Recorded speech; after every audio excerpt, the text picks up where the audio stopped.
नमस्कार। मैं महिमा आज आपको सुनाऊंगी कथा सम्राट मुंशी प्रेमचंद जी की कहानी मृतक भोज।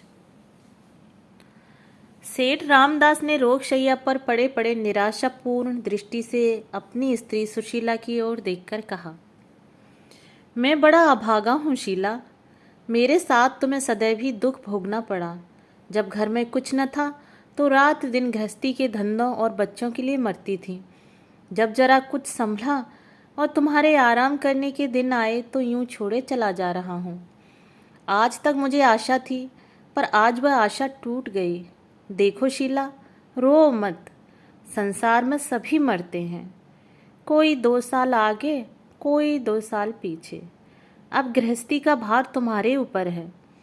मैंने रुपए नहीं छोड़े, लेकिन जो कुछ है उससे तुम्हारा जीवन किसी तरह कट जाएगा। यह राजा क्यों रो रहा है? सुशीला ने आंसू पोंछकर कहा, जिद्दी हो गया है और क्या। आज सवेरे से रट लगाए हुए है कि मैं मोटर लूंगा। 50 रुपए से कम में आएगी मोटर? सेठ जी को इधर कुछ दिनों से दोनों बालकों पर बहुत स्नेह हो गया था। बोले, तो मंगा दो ना एक, बेचारा कब से रो रहा है। क्या क्या अरमान दिल में थे, सब धूल में मिल गए। रानी के लिए बिलायती गुड़िया भी मंगा दो। दूसरों के खिलौने देखकर तरसती रहती है। जिस धन को प्राणों से भी प्रिय समझा, वह अंत को डॉक्टरों ने खाया। बच्चे मुझे क्या याद करेंगे कि बाप था। अभागे बाप ने तो धन को लड़के लड़की से प्रिय समझा, कभी पैसे की चीज भी लाकर नहीं दी। अंतिम समय जब संसार की असारता कठोर सत्य बनकर आंखों के सामने खड़ी हो जाती है, तो जो कुछ न किया उसका खेद और जो कुछ किया उस पर पश्चाताप मन को उदार और निष्कपट बना देता है। सुशीला ने राजा को बुलाया और उसे छाती से लगाकर रोने लगी। वह मात्र स्नेह जो पति की कृपणता से भीतर ही भीतर तड़प कर रह जाता था, इस समय जैसे खौल उठा। लेकिन मोटर के लिए रुपए कहाँ थे? सेठ जी ने पूछा। मोटर लोगे बेटा? अपनी अम्मा से रुपए लेकर भैया के साथ चले जाओ, खूब अच्छी मोटर लाना। राजा ने माता के आंसू और पिता का यह स्नेह देखा तो उसका बाल हट जैसे पिघल गया। बोला, अभी नहीं लूंगा। सेठ जी ने पूछा, क्यों? जब आप अच्छे हो जाएंगे तब लूंगा। सेठ जी फूट फूट कर रोने लगे। तीसरे दिन सेठ रामनाथ का देहांत हो गया। धनी के जीने से दुख बहुतों को होता है, सुख थोड़ों को। उनके मरने से दुख थोड़ों को होता है, सुख बहुतों को। महाब्राह्मणों की मंडली अलग सुखी है, पंडित जी अलग खुश हैं और शायद बिरादरी के लोग भी प्रसन्न हैं, इसलिए कि एक बराबर का आदमी कम हुआ, दिल से एक कांटा दूर हुआ। और पट्टीदारों को तो पूछना ही क्या, अब वह पुरानी कसर निकालेंगे। हृदय को शीतल करने का ऐसा अवसर बहुत दिनों के बाद मिला है। आज 5वां दिन है। वह विशाल भवन सूना पड़ा है। लड़के न रोते हैं न हंसते हैं, मन मारे माँ के पास बैठे हैं और विधवा भविष्य की अपार चिंताओं के भार से दबी हुई निर्जीव सी पड़ी है। घर में जो रुपए बच रहे थे वे दाह क्रिया की भेंट हो गए और अभी सारे संस्कार बाकी पड़े हैं। भगवान कैसे बेड़ा पार लगेगा। किसी ने द्वार पर आवाज दी। मेहरा ने आकर सेठ धनीराम के आने की सूचना दी। दोनों बालक बाहर दौड़े। सुशीला का मन भी एक क्षण के लिए हरा हो गया। सेठ धनीराम बिरादरी के सरपंच थे। अबला का क्षुब्ध हृदय सेठ जी की इस कृपा से पुलकित हो उठा। आखिर बिरादरी के मुखिया हैं, ये लोग अनाथों की खोज खबर न लें तो कौन ले। धन्य है ये पुण्यात्मा जो मुसीबत में दीन लोगों की रक्षा करते हैं। यह सोचती हुई सुशीला घूंघट निकाले बरोठे में आकर खड़ी हो गई। देखा तो धनीराम जी के अतिरिक्त और भी कई सज्जन खड़े हैं। धनीराम बोले, बहू जी, भाई रामनाथ की अकाल मृत्यु से हम लोगों को जितना दुख हुआ है वह हमारा दिल ही जानता है। अभी उनकी उम्र ही क्या थी, लेकिन भगवान की इच्छा। अब तो हमारा यही धर्म है कि ईश्वर पर भरोसा रखें और आगे के लिए कोई राह निकालें। काम ऐसा करना चाहिए कि घर की आबरू भी बनी रहे और भाई जी की आत्मा संतुष्ट भी हो। कुबेरदास ने सुशीला को कनखियों से देखते हुए कहा, मर्यादा बड़ी चीज है। उसकी रक्षा करना हमारा धर्म है। लेकिन कमली के बाहर पाँव निकालना भी तो उचित नहीं। कितने रुपए हैं तेरे पास बहू? क्या कहा? कुछ नहीं। सुशीला, घर में रुपए कहाँ हैं सेठ जी? जो थोड़े बहुत थे वो बीमारी में उठ गए। धनीराम, तो यह नई समस्या आ खड़ी हुई। ऐसी दशा में हमें क्या करना चाहिए कुबेरदास जी? कुबेरदास, जैसे हो भोज तो कराना ही पड़ेगा। हाँ, अपनी सामर्थ्य देखकर काम करना चाहिए। मैं कर्ज लेने को ना कहूँगा। हाँ, घर में जितने रुपयों का प्रबंध हो सके उसमें हमें कोई कसर नहीं छोड़नी चाहिए। मृत जीव के साथ ही तो हमारा कुछ कर्तव्य है। अब तो वह फिर कभी ना आएगा। उससे सदैव के लिए नाता टूट रहा है। इसलिए सब कुछ हैसियत के मुताबिक होना चाहिए। ब्राह्मणों को तो भोज देना ही पड़ेगा, जिससे कि मर्यादा का निर्वाह हो। धनीराम, तो क्या तुम्हारे पास कुछ भी नहीं है बहू जी? 2-4 हजार भी नहीं? सुशीला, मैं आपसे सत्य कहती हूँ, मेरे पास कुछ नहीं है। ऐसे समय झूठ नहीं बोलूँगी। धनीराम ने कुबेरदास की ओर अंधविश्वास से देखकर कहा, तब तो यह मकान बेचना पड़ेगा। कुबेरदास, इसके सिवा और क्या हो सकता है? नाक काटना तो अच्छा नहीं। रामनाथ का कितना नाम था, बिरादरी के स्तंभ थे। यही इस समय एक उपाय है। 10,000 रुपये मेरे आते हैं। सूद बट्टा लगाकर कोई 15,000 रुपये मेरे हो जाएंगे। बाकी भोज में खर्च हो जाएगा। अगर कुछ बच रहा तो बाल बच्चों के काम आ जाएगा। धनीराम, आपके यहाँ कितने पर बंधक रखा था? कुबेरदास, 10,000 रुपये पर। रुपए सैकड़े सूद। धनीराम, मैंने तो कुछ कम सुना है। कुबेरदास, उसका तो रेहन नामा रखा है। जवानी बातचीत थोड़ी ही है। मैं 2-4 हजार के लिए झूठ नहीं बोलूँगा। धनीराम, नहीं नहीं, यह मैं कब कहता हूँ? तो तूने सुन लिया। बाई, पंचों की सलाह है कि मकान बेच दिया जाए। सुशीला का छोटा भाई संतलाल भी इसी समय आ पहुँचा। यह अंतिम वाक्य उसके कान में पड़ गया। बोल उठा, किस लिए मकान बेच दिया जाए? बिरादरी के भोज के लिए। बिरादरी तो खा पी कर राह लेगी। इन अनाथों की रक्षा कैसे होगी? इनके भविष्य के लिए भी तो कुछ सोचना चाहिए। धनीराम ने कोप भरी आंखों से देखकर कहा, आपको इन मामलों में टांग अड़ाने का कोई अधिकार नहीं। केवल भविष्य की चिंता करने से काम नहीं चलता। मृतक का पीछा भी किसी तरह सुधारना ही पड़ता है। आपका क्या बिगड़ेगा? हंसी तो हमारी होगी। संसार में मर्यादा से प्रिय वस्तु कोई नहीं। मर्यादा के लिए प्राण तक दे देते हैं। जब मर्यादा ही नहीं रही तो क्या रहा? अगर हमारी सलाह पूछोगे तो हम यही कहेंगे, आगे बाई जी का अख्तियार, जैसा चाहे करें, पर हमसे कोई सरोकार न रहेगा। चलिए कुबेरदास जी, चलें। सुशीला ने भयभीत होकर कहा, भैया की बातों का विचार न कीजिए। इनकी तो यह आदत है। मैंने तो आपकी बात नहीं टाली। आप मेरे बड़े हैं। घर का हाल आपको मालूम है। मैं अपने स्वामी की आत्मा को दुखी करना नहीं चाहती, लेकिन जब उनके बच्चे ठोकरें खाएंगे तो क्या उनकी आत्मा दुखी न होगी? बेटी का ब्याह करना है, लड़के को पढ़ाना लिखाना है। ब्राह्मणों को खिला दीजिए, लेकिन बिरादरी करने की मुझ में सामर्थ्य नहीं। दोनों महानुभावों को जैसे थप्पड़ लगा। इतना बड़ा अधर्म! भला ऐसी बात भी जबान से निकाली जाती है? पंच लोग अपने मुंह में कालिक न लगने देंगे। दुनिया विधवा को न हंसेगी। हंसी तो पंचों की होगी। यह जग हंसाई वे कैसे सह सकते हैं? ऐसे घर के द्वार पर झांकना भी पाप है। सुशीला रोकर बोली, मैं अनाथ हूँ, नादान हूँ, मुझ पर क्रोध न कीजिए। आप लोग ही मुझे छोड़ देंगे तो मेरा निर्वाह कैसे होगा?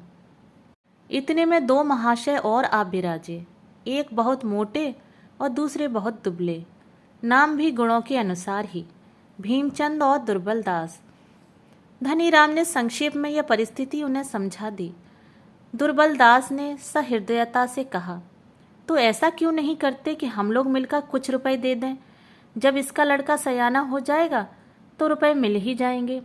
अगर ना भी मिले तो एक मित्र के लिए कुछ बल खा जाना कोई बड़ी बात नहीं। संतलाल ने प्रसन्न होकर कहा, इतनी दया आप करेंगे तो क्या पूछना। कुबेरदास त्योरी चढ़ाकर बोले, तुम तो बेसिर पैर की बातें करने लगे दुर्बलदास जी। इस वक्त के बाजार में किसके पास फालतू रुपए रखे हैं? भीमचंद, सो तो ठीक है, बाजार की ऐसी मंदी तो कभी देखी नहीं, पर निभा तो करना चाहिए।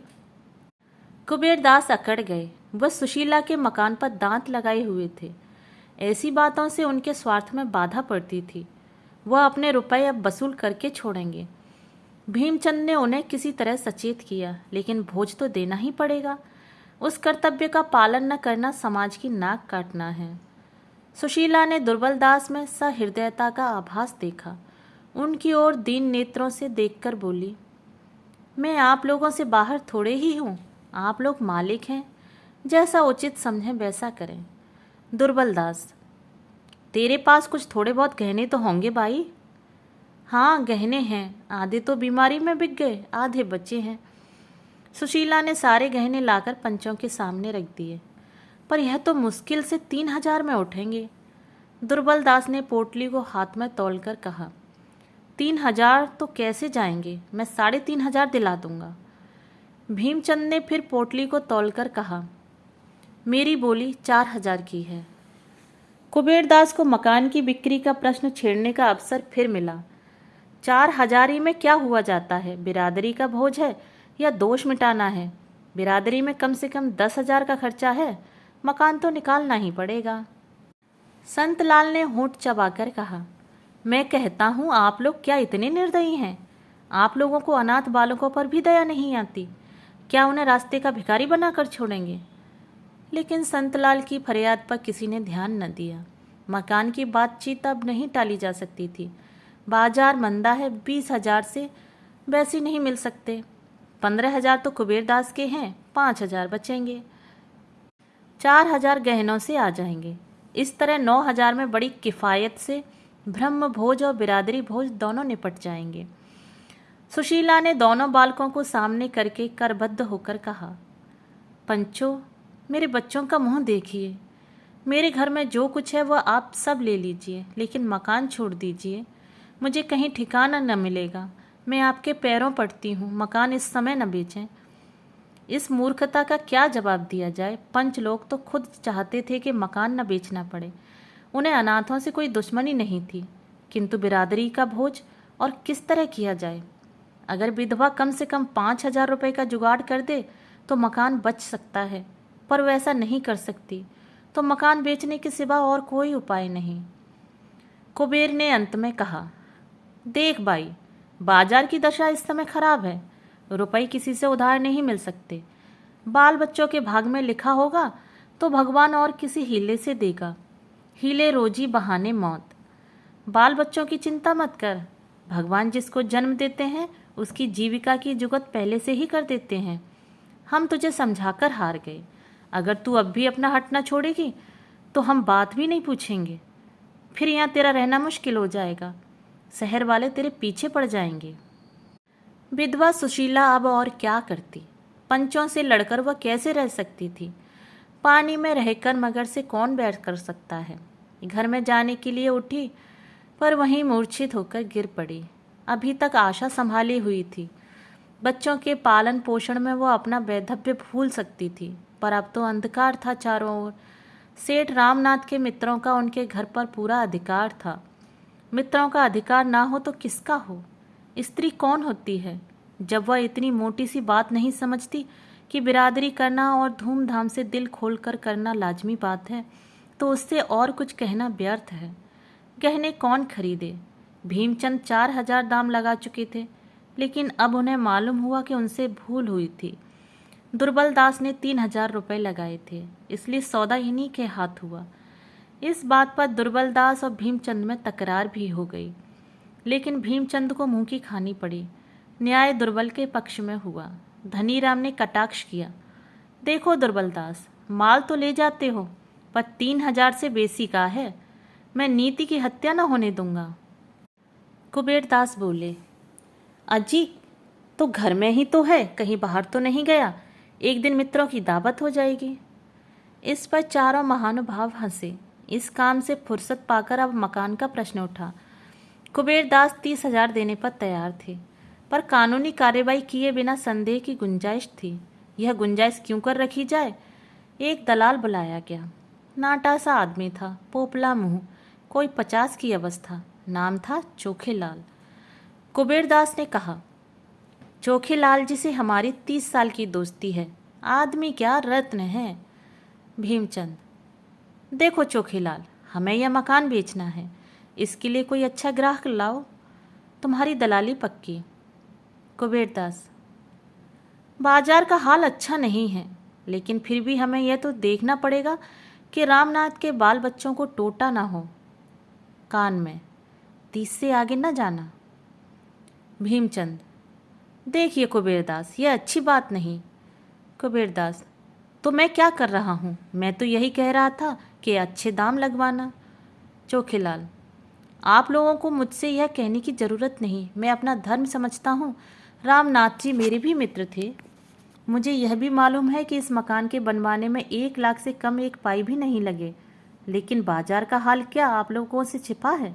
इस समय इसके 25,000 से बेसी नहीं मिल सकते। सुबीते से कोई ग्राहक से 10-5 हज़ार और मिल जाएंगे, लेकिन इस समय तो कोई ग्राहक मुश्किल से लगेंगे। लो दही और लाओ दही की बात। धनीराम, 25,000 रुपये तो बहुत कम है, और न सही 30,000 रुपये तो और करा दो। चोखेलाल, 30 क्या, मैं तो 40 करा दूं, पर कोई ग्राहक तो मिले। आप लोग कहते हैं तो मैं 30,000 रुपये की बातचीत करूंगा। धनीराम, जब 30,000 में ही देना है तो कुबेरदास जी से ही क्यों ना ले लें? इतना सस्ता माल दूसरों को क्यों क्यों दिया जाए? कुबेरदास, आप सब लोगों की राय हो तो ऐसा ही कर लिया जाए। धनीराम ने हाँ हाँ कहकर हामी भरी। भीमचंद मन में ऐंठ कर रह गए। यह सौदा भी पक्का हो गया। आज ही वकील ने बैनामा लिखा, तुरंत रजिस्ट्री भी हो गई। सुशीला के सामने बैनामा लाया गया तो उसने एक ठंडी सांस ली और सजल नेत्रों से उस पर हस्ताक्षर कर दिए। अब उसे उसके सिवा और कहीं शरण नहीं है। बेवफा मित्र की भांति यह घर भी सुख के दिनों में साथ देकर दुख के दिनों में उसका साथ छोड़ रहा है। पंच लोग सुशीला के आंगन में बैठे बिरादरी के रुक्के लिख रहे हैं और अनाथ विधवा ऊपर झरोके पर बैठी भाग्य को रो रही है। इधर रुक्का तैयार हुआ, उधर विधवा की आंखों से आंसू की बूंदें निकलकर रुक्के पर गिर पड़ी। धनीराम ने ऊपर देखकर कहा, पानी का छींटा कहाँ से आया? संतलाल, बाई बैठी रो रही है, उसने रुक्के पर अपने रक्त के आंसुओं की मोहर लगाती है। धनीराम ऊंचे स्वर में, अरे तो तू रो क्यों रही है बाई? यह रोने का समय नहीं है। तुझे तो प्रसन्न होना चाहिए कि पंच लोग तेरे घर में आज यह शुभ कार्य करने के लिए जमा हैं। जिस पति के साथ तूने इतना दिनों भोग विलास किया, उसी का पीछा सुधरने में तू दुख मनाती है। बिरादरी में रुक्का फिरा। इधर 3-4 दिन पंचों ने भोज की तैयारियों में बिताए। घी धनीराम जी की आड़त से आया, मैदा चीनी की आड़त भी उन्हीं की थी। 5वें दिन प्रातःकाल ब्रह्म भोज हुआ। संध्या समय बिरादरी का ज्योनार। सुशीला के द्वार पर बग्घियों और मोटरों की कतारें खड़ी थीं। भीतर मेहमानों की पंगतें थीं। आंगन, बैठक, दालान, बरोठा, ऊपर की छत, नीचे ऊपर मेहमानों से भरा हुआ था। लोग भोजन करते थे और पंचों को सराहते थे। खर्च तो सभी करते हैं, पर इंतजाम का सलीका चाहिए। ऐसे स्वादिष्ट पदार्थ बहुत कम खाने में आते हैं। सेठ चंपाराम के भोज के बाद ऐसा भोज रामनाथ जी का ही हुआ है। अमृतियाँ कैसे कुरकुरी हैं, रसगुल्ले मेवों से भरे हैं। सारा श्रेय पंचों को है। धनीराम ने नम्रता से कहा, आप भाइयों की दया है जो ऐसा कहते हो। रामनाथ से भाईचारे का व्यवहार था, हम न करते तो कौन करता। 4 दिन से सोना नसीब नहीं हुआ। आप धन्य हैं, मित्र हों तो ऐसे। क्या बात है, आपने रामनाथ जी का नाम रख लिया। बिरादरी यही खाना खिलाना देखती है, रोकर देखने नहीं जाती। मेहमान लोग बखान बखान कर माल उड़ा रहे थे और उधर कोठरी में बैठी हुई सुशीला सोच रही थी कि संसार में ऐसे भी स्वार्थी लोग हैं। सारा संसार स्वार्थमय हो गया है। सब पेटों पे हाथ फेर फेर कर भोजन कर रहे हैं। कोई इतना भी नहीं पूछता कि अनाथों के लिए कुछ बचा है या नहीं। 1 महीना गुजर गया। सुशीला को 1-1 पैसे की तंगी हो रही थी। नकद था ही नहीं, गहने निकल ही गए थे। अब थोड़े से बर्तन बच रहे थे। उधर छोटे छोटे बहुत से बिल चुकाने थे। कुछ रुपए डॉक्टर के, कुछ दर्जी के, कुछ बनियों के। सुशीला को यह रकमें घर का बचा कुचा सामान बेचकर चुकानी पड़ी और महीना पूरा होते होते उसका कुछ न बचा। बेचारा संत लाल एक दुकान पर मुनीम था। कभी कभी वह आकर 1 आधा रुपये दे देता। इधर खर्च का हाथ फैला हुआ था। लड़के अवस्था को समझते थे, माँ को छेड़ते न थे, पर मकान के सामने से कोई खोंचे वाला निकल जाता और वे दूसरे लड़कों को फल या मिठाई खाते देखते तो उनके मुंह में पानी भरकर आंखों में भर जाता था। ऐसी ललचाई हुई आंखों से ताकते थे कि दया आती। वही बच्चे जो थोड़े दिन पहले मेवे मिठाई की ओर ताकते न थे, अब एक एक पैसे की चीज को तरसते थे। वही सज्जन जिन्होंने बिरादरी का भोज करवाया था, अब घर के सामने से निकल जाते पर कोई झांकता न था। शाम हो गई। सुशीला चूल्हा जलाए रोटियां सेक रही थी और दोनों बालक चूल्हे के पास रोटियों को क्षुधित नेत्रों से देख रहे थे। चूल्हे के दूसरे एले पर दाल थी। दाल के पकने का इंतजार था। लड़की 11 साल की थी, लड़का 8 साल का। मोहन अधीर होकर बोला, अम्मा मुझे रूखी रोटियां ही दे दो, बड़ी भूख लगी है। सुशीला, अभी दाल कच्ची है भैया। रेवती, मेरे पास एक पैसा है, मैं उसका दही लिए आती हूँ। सुशीला, तूने पैसा कहाँ पाया? रेवती, मुझे कल अपनी गुड़िया की पिटारी में मिल गया था। सुशीला, लेकिन जल्दी आइयो। रेवती दौड़कर बाहर गई और थोड़ी देर में एक पत्ते पर जरा सा दही ले आई। माँ ने रोटी सेक कर दे दी, दही से खाने लगा। आम लड़कों की भांति वह भी स्वार्थी था, बहन से पूछा भी नहीं। सुशीला ने कड़ी आंखों से देखकर कहा, बहन को भी दे दे, अकेला ही खा जाएगा। मोहन लज्जित हो गया, उसकी आंखें डबडबा आईं। रेवती बोली, नहीं अम्मा, कितना मिला है, तुम खाओ मोहन, तुम्हें जल्दी नींद आ जाती है, मैं तो दाल पक जाएगी तो खाऊंगी। उसी वक्त 2 आदमियों ने आवाज़ दी। रेवती ने बाहर जाकर पूछा। यह सेठ कुबेरदास के आदमी थे, मकान खाली कराने आए थे। क्रोध से सुशीला की आंखें लाल हो गईं। बरोठे में आकर कहा, अभी मेरे पति को पीछा हुआ महीना भी नहीं हुआ, मकान खाली कराने की धुन सवार हो गई। मेरा 50,000 का घर 30,000 में ले लिया, 5,000 सूद के उड़ाए, फिर भी तस्कीन नहीं होती। कह दो मैं अभी खाली नहीं करूँगी। मुनीम ने नम्रता से कहा, बाई जी, मेरा क्या अख्तियार है, मैं तो केवल संदेशिया हूँ। जब चीज़ दूसरों की हो गई तो आपको छोड़नी ही पड़ेगी, झंझट करने से क्या मतलब। सुशीला भी समझ गई, ठीक ही कहता है। गाय हत्या के बल के दिन खेत चरेगी। नर्म होकर बोली, सेठ जी से कहो मुझे 10-5 दिन की मोहलत दें। लेकिन नहीं, कुछ मत कहो। क्यों 10-5 दिन के लिए किसी का एहसान लूँ? मेरे भाग्य में इस घर में रहना लिखा होता तो निकलता ही क्यों। मुनीम ने पूछा, तो कल सवेरे तक खाली हो जाएगा? सुशीला, हाँ हाँ कहती तो हूँ, लेकिन सवेरे तक क्यों, मैं अभी खाली किए देती हूँ। मेरे पास कौन सा बड़ा सामान है। तुम्हारे सेठ जी का रात भर का किराया मारा जाएगा, जाकर ताला वाला लाओ या लाए हो। मुनीम, ऐसी क्या जल्दी है भाई, कल सावधानी से खाली कर दीजिएगा। सुशीला, कल का झगड़ा क्यों रखूं मुनीम जी, आप जाइए, ताला लाकर डाल दीजिए। यह कहती हुई सुशीला अंदर गई। बच्चों को भोजन कराया, एक रोटी आप किसी तरह निगली, बर्तन धोए, फिर एक इक्का मंगवाकर उस पर अपना मुख्तसर सामान लादा और भारी हृदय से उस घर से हमेशा के लिए विदा हो गई। जिस वक्त यह घर बनवाया था, मन में कितनी उमंगें थीं। इसके प्रवेश में कई हजार ब्राह्मणों का भोज हुआ था। सुशीला को इतनी दौड़ धूप करनी पड़ी थी कि वह महीने भर बीमार रही थी। इसी घर में उसके 2 लड़के मरे थे, यहीं उसका पति मरा था। मरने वालों की स्मृतियों ने उसकी एक एक ईंट को पवित्र कर दिया था। एक एक पत्थर मानो उसके हर्ष से खुशी और उसके शोक से दुखी होता था। वह घर आज उससे छूटा जा रहा है। उसने रात एक पड़ोसी के घर में काटी और दूसरे दिन 10 रुपये महीने पर एक गली में दूसरा मकान ले लिया। इस नए कमरे में इन अनाथों ने 3 महीने जिस कष्ट से काटे, वह समझने वाले ही समझ सकते हैं। भला हो बेचारे संतलाल का, वह 10-5 रुपये से मदद कर दिया करता था।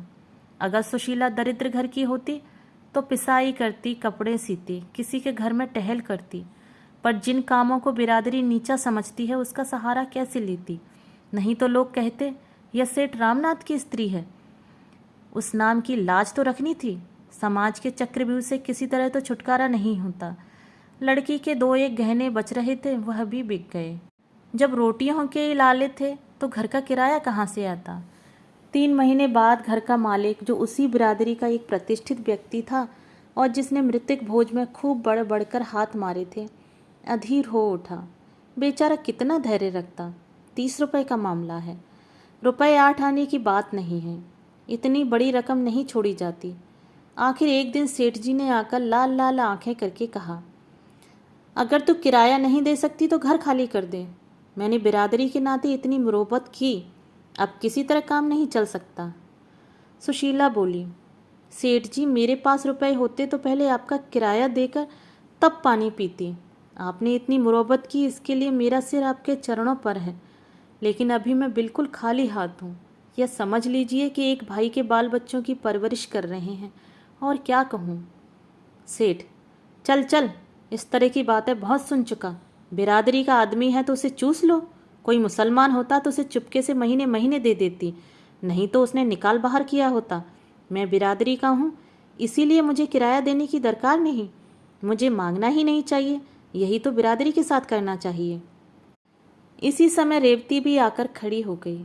सेठ जी ने उसे सिर से पांव तक देखा और तब किसी कारण से बोले, अच्छा, यह लड़की तो सयानी हो गई, कहीं इसकी सगाई की बातचीत नहीं की। रेवती तुरंत भाग गई। सुशीला ने इन शब्दों में आत्मीयता की झलक पाकर पुलकित कंठ से कहा, अभी तो कहीं बातचीत नहीं हुई सेठ जी, घर का किराया तक तो अदा नहीं कर सकती, सगाई क्या करूँगी। फिर अभी छोटी भी तो है। सेठ जी ने तुरंत शास्त्रों का आधार दिया, कन्याओं के विवाह की यही अवस्था है, धर्म को कभी नहीं छोड़ना चाहिए। किराए की कोई बात नहीं है, हमें क्या मालूम था कि सेठ रामनाथ के परिवार की यह दशा है। सुशीला, तो आपकी निगाह में कोई अच्छा घर है? यह तो आप जानते ही हैं, मेरे पास लेने देने को कुछ नहीं। झाबरमल, इन सेठ जी का यही नाम था। लेने देने का कोई झगड़ा नहीं होगा बाई जी। ऐसा घर है कि लड़की आजीवन सुखी रहेगी, लड़का भी उसके साथ रह सकता है। कुल का सच्चा, हर तरह से संपन्न परिवार है। हाँ, वह दोहाजू यानी दूजबर है। सुशीला, उम्र अच्छी होनी चाहिए, दोहाजू होने से क्या होता है। झाबरमल, उम्र भी कुछ ज़्यादा नहीं, अभी 40वां ही साल है उसका, पर देखने में अच्छा हष्ट पुष्ट है। मर्द की उम्र उसका भोजन है। बस यह समझ लो कि परिवार का उद्धार हो जाएगा। सुशीला ने अनिच्छा के भाव से कहा, अच्छा, मैं सोचकर जवाब दूंगी, एक बार मुझे दिखा देना। झाबरमल, दिखाने को नहीं जाना है भाई, वह तो तेरे सामने ही खड़ा है। सुशीला ने घृणापूर्ण नेत्रों से उसकी ओर देखा। इस 50 साल के बुढ़े की यह हबस, छाती का मांस लटक कर नाभि तक आ पहुंचा है, फिर भी विवाह की धुन सवार है। यह दुष्ट समझता है कि प्रलोभनों में पकड़कर मैं अपनी लड़की उसके गले बांध दूंगी। वह अपनी बेटी को आजीवन कुंवारी रहेगी, पर ऐसे मृतक से विवाह करके उसका जीवन नष्ट न करेगी। पर उसने अपने क्रोध को शांत किया। समय का फेर है, नहीं तो ऐसों को उससे ऐसा प्रस्ताव करने का साहसी क्यों होता। बोली, आपकी इस कृपा के लिए आपको धन्यवाद देती हूँ सेठ जी, पर मैं कन्या का विवाह आपसे नहीं कर सकती। झाबरमल, तो और क्या तू समझती है कि तेरी कन्या के लिए बिरादरी में कोई कुमार मिल जाएगा। सुशीला, मेरी लड़की कुंवारी रहेगी। झाबरमल, और रामनाथ जी के नाम को कलंकित करेगी। सुशीला, तुम्हें मुझसे ऐसी बातें करते लाज नहीं आती। नाम के लिए घर खोया, संपत्ति खोई, पर कन्या कुएं में नहीं डुबो सकती। झाबरमल, तो मेरा किराया देते। सुशीला, अभी मेरे पास रुपए नहीं हैं। झाबरमल ने भीतर घुसकर गृहस्थ की एक एक वस्तु निकालकर गली में फेंक दी। घड़ा फूट गया, मटके टूट गए, संदूक के कपड़े बिखर गए। सुशीला तटस्थ खड़ी अपने अदिन के यह क्रूर क्रीड़ा देखती रही। घर का यूं विध्वंस करके झाबरमल ने घर में ताला डाल दिया और अदालत से रुपए वसूल करने की धमकी देकर चले गए। बड़ों के पास धन होता है, छोटों के पास हृदय होता है। धन से बड़े बड़े व्यापार होते हैं, बड़े बड़े महल बनते हैं, नौकर चाकर होते हैं, सवारी शिकारी होती है। हृदय से संवेदना होती है, आंसू निकलते हैं। उसी मकान से मिली हुई एक साग भाजी बेचने वाली खटकिन की दुकान थी। वृद्धा विधवा निपुती स्त्री थी। बाहर से आग, भीतर से पानी। झाबरमल को सैकड़ों सुनाई और सुशीला की एक एक चीज उठाकर अपने घर में ले गई। मेरे घर में रहो बहू, मुरौबत में आ गई, नहीं तो उसकी मूछें उखाड़ लेती। मौत सिर पर नाच रही है, आगे नाथना पीछे पगहा, और धन के पीछे मरा जाता है, जाने छाती पर लाद कर ले जाएगा। तुम चलो मेरे घर में रहो, मैं यहाँ किसी बात का खटका नहीं, बस मैं अकेली हूँ, एक टुकड़ा मुझे भी दे देना। सुशीला ने डरते डरते कहा, माता, मेरे पास सेर भर आटे के सिवा और कुछ नहीं है, मैं तुम्हें किराया कहाँ से दूंगी। बुढ़िया ने कहा, मैं झाबरमल नहीं हूँ बहू, न कुबेरदास हूँ। मैं तो समझती हूँ जिंदगी में सुख भी है दुख भी है। सुख में इतराओ मत, दुख में घबराओ मत। तुम्ही से 4 पैसे कमाकर अपना पेट पालती हूँ। तुम्हें उस दिन भी देखा था जब तुम महल में रहती थी, और आज भी देख रही हूँ जब तुम अनाथ हो। जो मिजाज तब था वही अब है। मेरे धन्य भाग कि तुम मेरे घर में आई। मेरी आंखें फूटी हैं जो तुमसे किराया मांगने जाऊंगी। इन सांत्वना से भरे हुए सरल शब्दों ने सुशीला के हृदय का बोझ हल्का कर दिया। उसने देखा, सच्ची सज्जनता भी दरिद्रों और नीची ही के पास रहती है। बड़ों की दया भी होती है, अहंकार का दूसरा रूप। इस खटकिन के साथ रहते हुए सुशीला को 6 महीने हो गए थे। सुशीला का उससे दिन पर दिन स्नेह बढ़ता जाता था। वह जो कुछ पाती लाकर सुशीला के हाथ में रख देती। दोनों बालक उसकी 2 आंखें थी। मजाल न थी कि पड़ोस का कोई आदमी उन्हें कड़ी आंखों से देख ले। बुढ़िया दुनिया सिर पर उठा लेती। संतलाल हर महीने कुछ न कुछ दे दिया करता था, इससे रोटी दाल चल जाती थी। कार्तिक का महीना था, ज्वर का प्रकोप हो रहा था। मोहन एक दिन खेलता कूदता बीमार पड़ गया और 3 दिन तक अचेत पड़ा रहा। ज्वर इतने जोर का था कि पास खड़े रहने से लपट सी निकलती थी। बुढ़िया ओझे सयानों के पास दौड़ती फिरती थी, पर ज्वर उतरने का नाम न लेता था। सुशीला को भय हो रहा था कि यह टाइफाइड है, इससे उसके प्राण सूख रहे थे।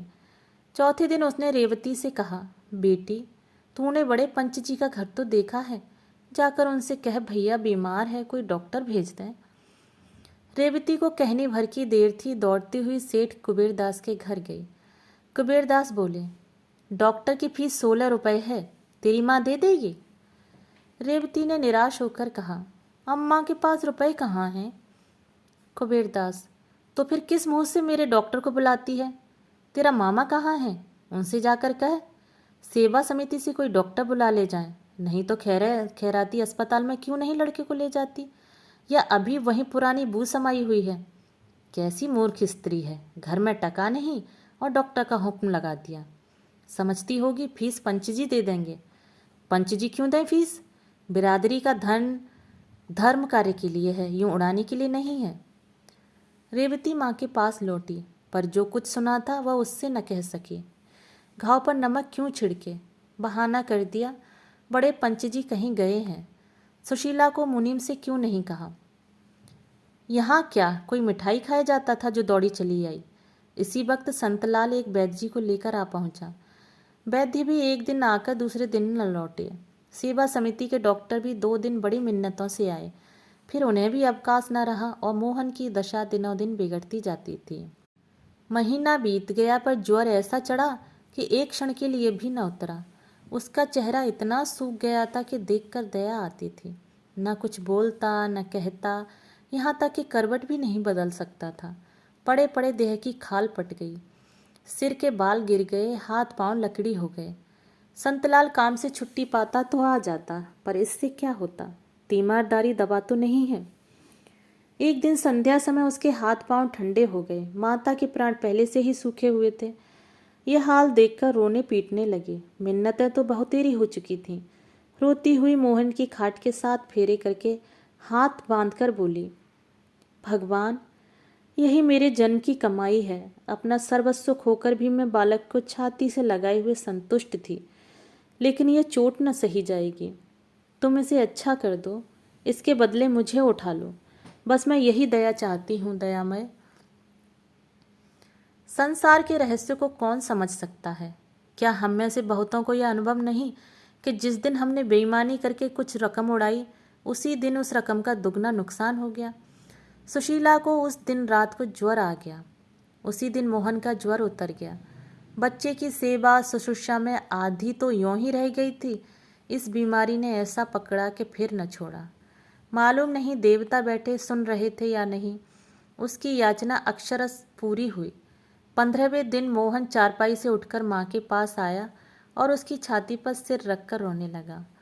माता ने उसके गले में बाहें डालकर उसे छाती से लगा लिया और बोली, क्यों रोते हो बेटा, मैं अच्छी हो जाऊंगी। अब मुझे क्या चिंता। भगवान पालने वाले हैं, वही तुम्हारे रक्षक हैं, वही तुम्हारे पिता हैं। अब मैं सब तरफ से निश्चिंत हूँ, जल्द अच्छी हो जाऊंगी। मोहन बोला, जिया तो कहती है अम्मा अब ना अच्छी होंगी। सुशीला ने बालक का चुम्बन लेकर कहा, जिया पगली है, उसे कहने दो। मैं तुम्हें छोड़कर कहीं नहीं जाऊंगी, मैं सदा तुम्हारे साथ रहूंगी। हाँ, जिस दिन तुम कोई अपराध करोगे, किसी की चीज उठा लोगे, उस दिन मैं मर जाऊंगी। मोहन ने प्रसन्न होकर कहा, तो तुम मेरे पास से कभी नहीं जाओगी माँ? सुशीला ने कहा, कभी नहीं बेटा, कभी नहीं। उसी रात को दुख और विपत्ति की मारी हुई यह अनाथ विधवा दोनों अनाथ बालकों को भगवान पर छोड़कर परलोक सिधार गई। इस घटना को 3 साल हो गए हैं। मोहन और रेवती दोनों उसी वृद्धा के पास रहते हैं। बुढ़िया माँ तो नहीं है, लेकिन माँ से बढ़कर है। रोज मोहन को रात की रखी रोटियां खिलाकर गुरुजी की पाठशाला में पहुंचा आती है। छुट्टी के समय जाकर लिवा लाती है। रेवती का अब 14वां साल है। वह घर का सारा काम पीसना, कूटना, चौका बर्तन, झाड़ू बुहारी करती है। बुढ़िया सौदा बेचने चली जाती है तो वह भी दुकान पर आ बैठती है। एक दिन बड़े पंच सेठ कुबेरदास ने उसे बुला भेजा और बोले, तुझे दुकान पर बैठते शर्म नहीं आती? सारी बिरादरी की नाक कटा रही है। खबरदार जो कल से दुकान पर बैठी। मैंने तेरे पानी ग्रहण के लिए झाबरमल जी को पक्का कर लिया है। सेठानी ने समर्थन किया, तू अब सयानी हुई बेटी, अब तेरा इस तरह बैठना अच्छा नहीं। लोग तरह तरह की बातें करने लगते हैं। सेठ झाबरमल तो राजी ही ना होते थे। हमने बहुत कह सुनकर राजी किया है। बस समझ ले कि रानी हो जाएगी। लाखों की संपत्ति है, लाखों की। तेरे धन्य भाग के ऐसा बर मिला। तेरा छोटा भाई है, उसको भी कोई दुकान करा दी जाएगी। सेठ बिरादरी की कितनी बदनामी है, सेठानी है ही। रेवती ने लज्जित होकर कहा, मैं क्या जानूं, आप मामा से कहें। सेठ, वह कौन होता है? टके पर मुनीमी करता है, उससे मैं क्या पूछूं? मैं बिरादरी का पंच हूँ। मुझे अधिकार है जिस काम से बिरादरी का कल्याण देखूं वह करूं। मैंने और पंचों से राय ले ली है, सब मुझसे सहमत हैं। अगर तू यूँ न मानेगी तो हम अदालती कार्रवाई करेंगे। तुझे खर्च बरच का काम होगा, यह लेती जा। यह कहते हुए उन्होंने 20 रुपए के नोट रेवती की तरफ फेंक दिए। रेवती ने उठाकर वहीं पुर्जे पुर्जे कर डाले और तमतमाए मुख से बोली, बिरादरी ने तब हम लोगों की बात न पूछी जब हम रोटियों को मोहताज थे। मेरी माता मर गई, कोई झांकने तक न आया। मेरा भाई बीमार हुआ, किसी ने खबर तक न ली। ऐसी बिरादरी की मुझे परवाह नहीं है। रेवती चली गई तो झाबरमल कोठरी से निकल आए। चेहरा उदास था। सेठानी ने कहा, लड़की बड़ी घमंडिन है, आँख का पानी मर गया है। झाबरमल, 20 रुपए खराब हो गए, ऐसा फाड़ा है कि जुट भी नहीं सकते। कुबेरदास, तुम घबराओ नहीं, मैं इसे अदालत से ठीक करूँगा। जाती कहाँ है? झाबरमल, अब तो आपका ही भरोसा है। बिरादरी के बड़े पंच की बात कहीं मिथ्या हो सकती है। रेवती नाबालिग थी, माता पिता नहीं थे। ऐसी दशा में पंचों का उस पर पूरा अधिकार था। वह बिरादरी के दबाव में नहीं रहना चाहती है, ना चाहे। कानून बिरादरी के अधिकार की अपेक्षा नहीं कर सकता। संतलाल ने यह माजरा सुना तो दांत पीसकर बोले, न जाने इस बिरादरी का भगवान कब अंत करेंगे। रेवती, क्या बिरादरी मुझे जबरदस्ती अपने अधिकार में ले सकती है? संतलाल, हाँ बेटी, धनिकों के हाथ में तो कानून भी है। रेवती, मैं कह दूंगी कि उनके पास नहीं रहना चाहती। संतलाल, तेरे कहने से क्या होगा? तेरे भाग्य में यही लिखा था तो किसका बस है। मैं जाता हूँ बड़े पंच के पास। रेवती, नहीं मामा जी, तुम कहीं न जाओ। जब भाग्य ही का भरोसा है तो जो कुछ भाग्य में लिखा होगा वही होगा। रात तो रेवती ने घर में काटी। बार बार निद्रा मग्न भाई को गले लगाती। यह अनाथ अकेला कैसे रहेगा, यह सोचकर उसका मन कातर हो जाता। पर झाबरमल की सूरत याद करके उसका संकल्प दृढ़ हो जाता। प्रातःकाल रेवती गंगा स्नान करने गई। यह इधर कई महीनों से उसका नित्य का नियम था। आज जरा अंधेरा था, पर यह कोई संदेह की बात न थी। संदेह तब हुआ जब 8 बज गए, वह लौट कर न आई। तीसरे पहर सारी बिरादरी में खबर फैल गई कि सेठ रामनाथ की कन्या गंगा में डूब गई, उसकी लाश पाई गई। कुबेरदास ने कहा, चलो अच्छा हुआ, बिरादरी की बदनामी तो न होगी। झाबरमल ने दुखी मन से कहा, मेरे लिए आप कोई और उपाय कीजिए। उधर मोहन सिर पीट पीट कर रो रहा था और बुढ़िया उसे गोद में लिए समझा रही थी, बेटा उस देवी के लिए क्यों रोते हो? जिंदगी में उसके दुख ही दुख था। अब वह अपनी माँ की गोद में आराम कर रही है। दोस्तों, यदि आपको कहानी पसंद आए तो मेरे चैनल को सब्सक्राइब और मेरी वीडियो को लाइक और शेयर करना ना भूलें। धन्यवाद।